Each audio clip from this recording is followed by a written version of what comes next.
Bonjour, dans cette vidéo, nous allons voir comment la méthode Obredim de la permaculture peut vous aider à concevoir votre jardin, ou même à planifier un projet personnel. Que tu veuilles cultiver des légumes ou créer une entreprise, cette méthode te guidera pas à pas.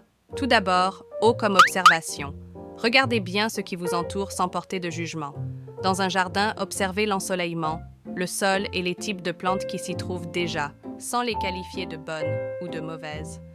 Pour un projet personnel, évaluez simplement votre situation actuelle, vos compétences, votre temps et vos ressources, sans pression ni autocritique.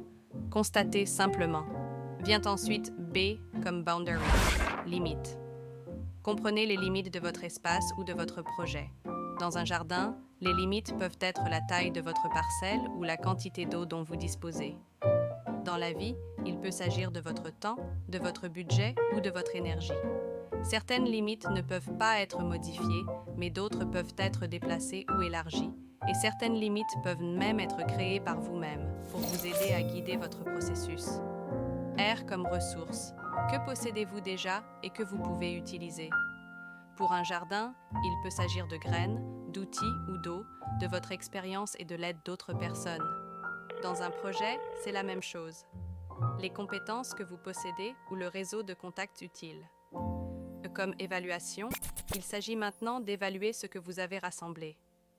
Pour un jardin, réfléchissez à la façon dont les plantes vont pousser ensemble et à l'espace dont vous disposez. Pour un projet, hiérarchisez vos tâches en fonction de vos limites et de vos ressources. Il est maintenant temps de passer à la conception. C'est là que vous devenez créatif. Concevez votre jardin en décidant de son emplacement. Pour votre projet, planifiez comment avancer avec les ressources et le temps dont vous disposez. Le AI signifie implémentation, mise en œuvre. Commencez à planter ses graines ou à accomplir ses tâches. Dans un jardin, cela signifie mettre des plantes en terre.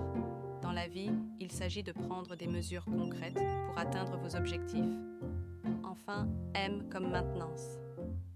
Une fois que votre jardin commence à pousser, vous devrez le surveiller, arroser les plantes, arracher les mauvaises herbes et ajuster si nécessaire. Dans le cas d'un projet, il s'agit de vérifier régulièrement, d'ajuster votre plan et de veiller à ce que les choses restent sur la bonne voie. Ainsi, que vous aménagiez un jardin ou que vous planifiez votre prochain grand projet, rappelez-vous que les mêmes principes s'appliquent. N'oubliez pas de répéter. Observez, fixez des limites, utilisez vos ressources, évaluez, concevez, mettez en œuvre et entretenez. Vous y arriverez. Dessinez votre jardin, dessinez votre vie.